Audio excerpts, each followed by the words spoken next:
Welcome to episode 2 of Bushido 3, speaking with champions and martial artists and kickboxers and mixed martial artists. Today we are joined by kickboxer Darryl Sichtman. Thank you, Darryl, for joining us today. Yeah, you're welcome. You're welcome. How are you? Yeah, so tell me where you're from. Man, I'm from Holland. Fighting also from Holland. I born in a little city, a big city, The Hague, and I moved to Almere. And recently I'm training now in Amsterdam. I'm still doing my thing right now. Oh, good. So are you still able to train with this quarantine going on? Yeah, right now we're training outside, a lot of running. And yeah, we cannot come close to each other with 1.5 meters. So it's difficult this period of time. But hopefully 1st of June we can start training in the gym again.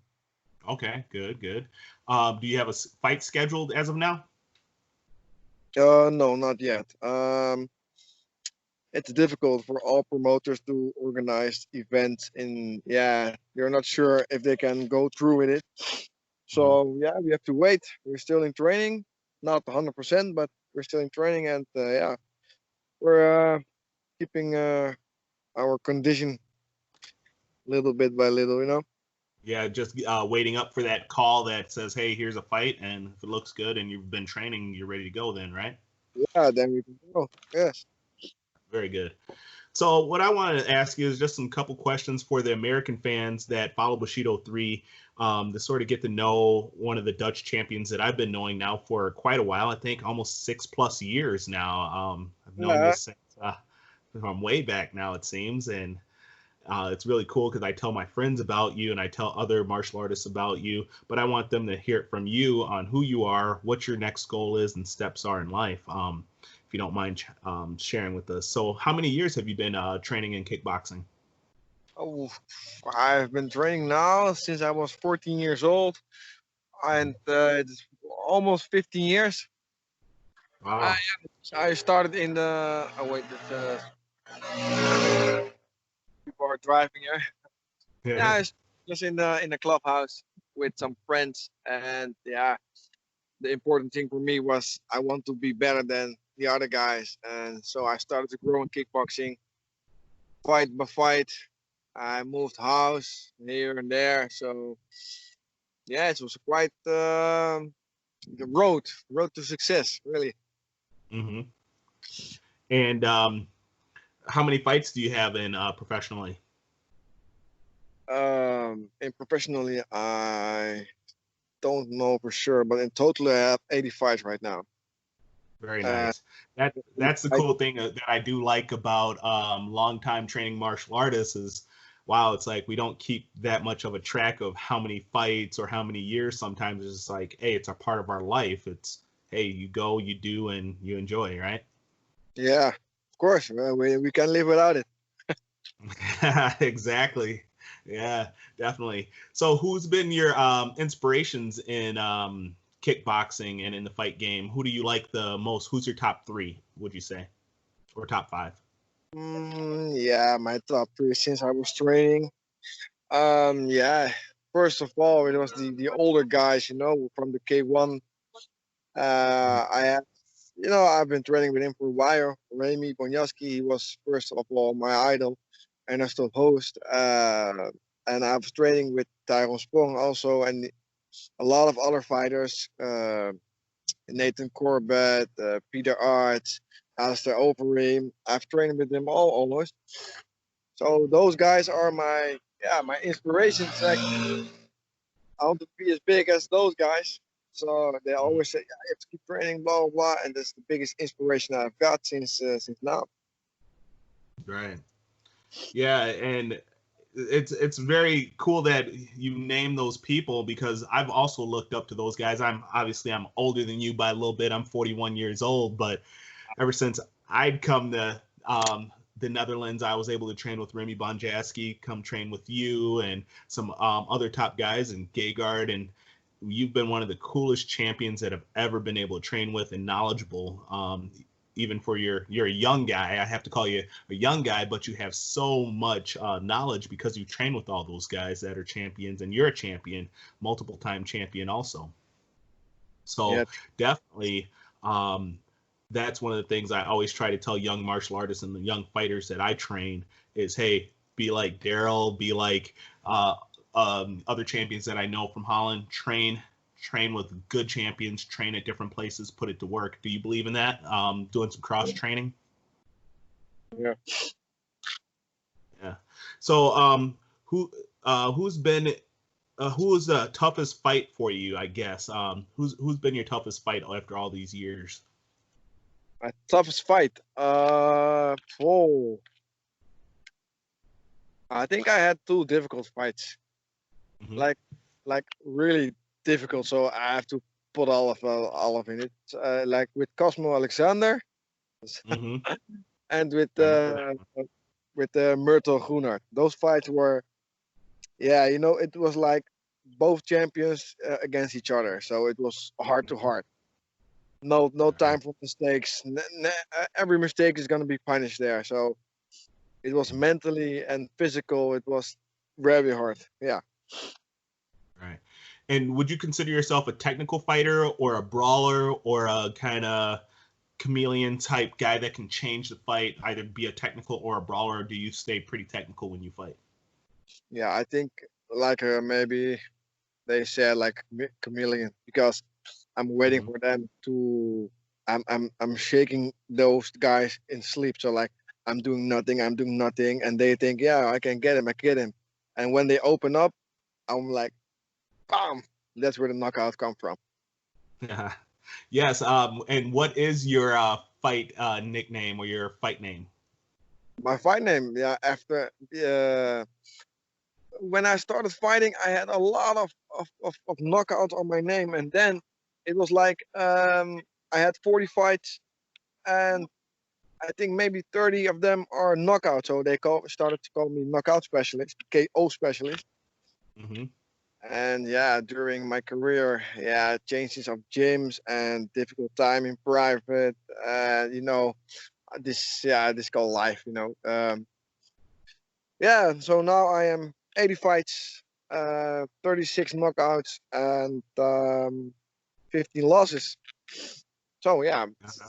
something like that. I don't know. I read it Yeah, down. 15 losses. That's not bad at all, man. I mean, holy cow! That Yeah, is the last you five, champion the last status. 5, I could win easily, but it's mentally. If you can train physically, if you're good, you're strong, you're fast.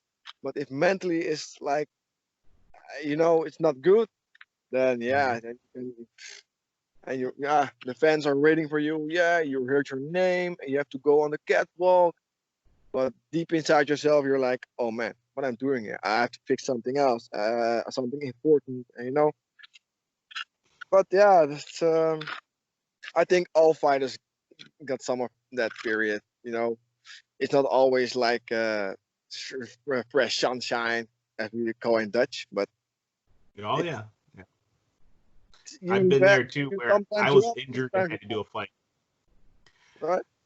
I said, yeah, I've also been there too. I was injured and still had to do a fight. Sometimes you're injured. Sometimes you got some mental things going on, or something in our personal life. But we still got to perform. And sometimes it happens good. Sometimes it doesn't happen good. But the measure of a champion is how you come back, and you've always come back.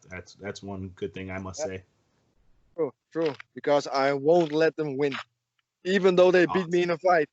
If they beat Right. me, I ask them directly, okay, look, I'm not 100% right now.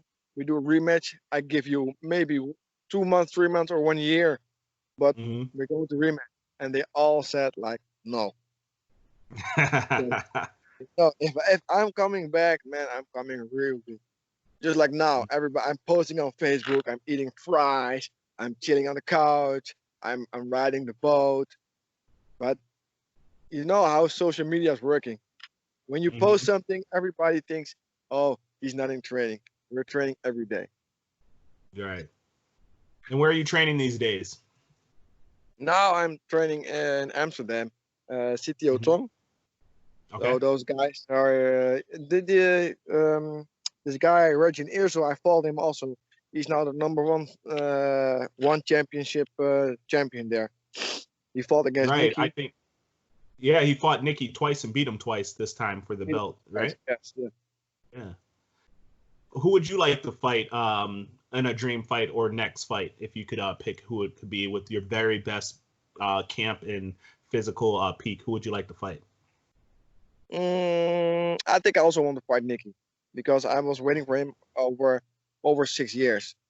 And they told me, yeah, you have to come to Glory, but Glory, they don't want me to come there, or it's my nationality. They said there were a lot of Dutch people there, or there were a lot of Suriname people. So they always have something to complain about. So I was like, okay, maybe other organization or yeah, doesn't know. But yeah, maybe I can. I think yeah, Nicky because he was the champion. Right, he's been a very long time champion. Yeah. Yeah, but now it is a new organization. They won championship, so we have to go. Yeah, a few guys are left. Huh? Yeah, it seems like Glory is starting to lose some top fighters to one now. They've now lost, I think, 3 or 4 top guys to them.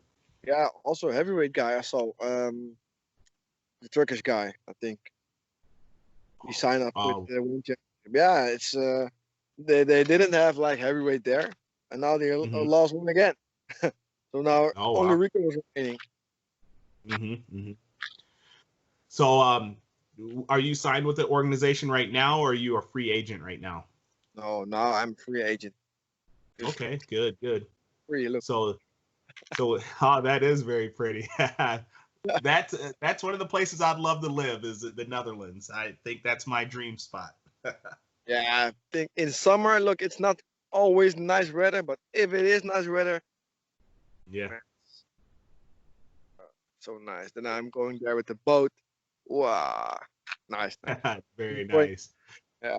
Just a couple more questions, then I'll let you enjoy your Sunday evening. So tell us about Darryl outside of the gym. What does Darryl like to do outside of the gym? I think quite opposite of training. You know, just like the soccer players when they are off training, they're still playing soccer. But when I'm in training and I'm off training, man, I'm enjoying life. I'm most of all, yeah, relaxing or spending time with my girl, just like now. She's waiting. And fishing, driving a boat, all kind of things. But just for the relaxing, you know, when I'm on the boat, it's just with my fishing stick, enjoying life. I think that's very good. Better for me. Now I'm not smoking or gaming, or you know, it's just outside and enjoying the weather, the nature, and everything. Just enjoy life. And what do you do during the day when you're? Do you have a day job, or what else do you do? Yeah, I'm working like a full week, 40 hours in a week as a carpenter. I'm fixing houses, you know, toilets, kitchen, ceilings, and everything like that. And then I'm doing like from 7 o'clock in the morning until 4 o'clock p.m. And after that, cooking something, take a power nap for 20 minutes, half an hour, or hour. And yeah, man, sometimes it's late. Oh, I know. But one of the things I must say is that you are a wonderful cook because I've eaten many meals with you and at your house, and it is awesome. You could also be a chef. Yeah. If I'm cooking, I'm putting all of the time in cooking. I just want to be the best in cooking. It's not going to be like this, but if I'm cooking, yeah, it has to be good. Yeah. Cool. So I just wanted to say thank you for doing this interview with me, and I'm hoping to get you on our show again. And I just appreciate you coming out and taking some time and talking with Bushido 3 and myself about the kickboxer Darryl, the KO specialist Sichtman.